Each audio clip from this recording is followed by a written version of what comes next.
Je m'appelle Serigne Modou Mbacké, je suis le président du réseau national des pères éducateurs du Sénégal.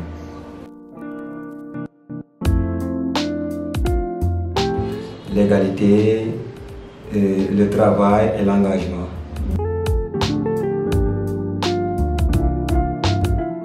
Notre organisation, le RAMPES est une association à but non lucratif. On travaille sur les questions liées à la santé de la reproduction, les grossesses précoces, mariage précoce, IST, VIH/SIDA, les violences basées sur le genre, les MGF, mutilations génitales féminines, les droits des femmes et des jeunes filles.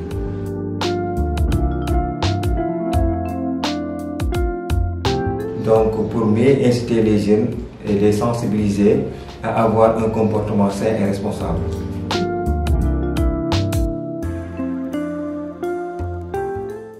Oui, on a jugé nécessaire que la femme occupe une place importante dans la société. En plus, 60%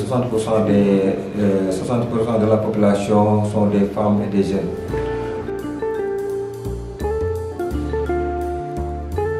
Bon, xam nga ne jigéen dafa am solo ci dundinu askan wi te boo xoolee la majeure partie de la population, plus de 60% ay jigéen lañ.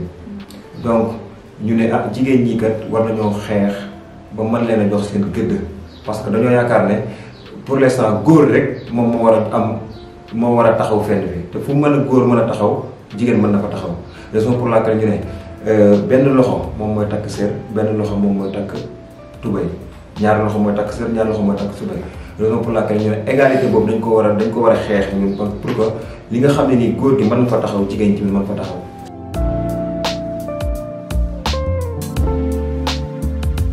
En fait, 72 heures, c'est 3 jours contemplés. En fait, le réseau il est implanté dans les 45 départements du Sénégal. Les réseaux, la cellule locale fait des activités durant 1 an. Et le réseau national, à chaque année, le réseau national essaie de regrouper toutes les cellules qui sont au Sénégal. Avoir des formations, faire des activités de plaidoyer, de même qu'inciter les nouveaux pères à faire des examens. Cela veut dire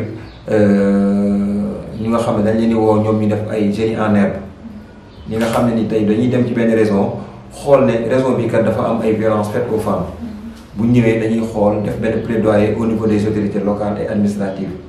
su ko defee pères éducateurs yi nga xam ne jóge woon nañ foofu noonu ñu defal leen formation sur la violence basée sur le genre léegi bu ko defee bu ñu demee à leur cellule respective bu ko defee activités yi ñu mën koo mënee. 72 heures boo ko gisee mooy dañuy dajale tous les pères éducateurs ñu ñëw def ay activités de sensibilisation pendant 3 jours loolu moo indi chiffre 72 jours.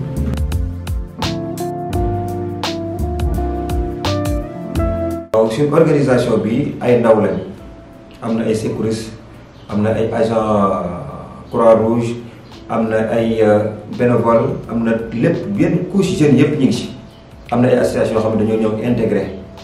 RAMPES bi nag il est partout au Sénégal dans les 38 départements. On travaille sur la SRAJ.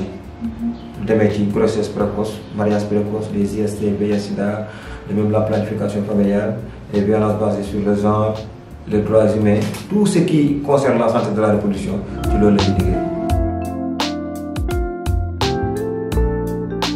Oui, je demande aux jeunes de venir intégrer la société civile.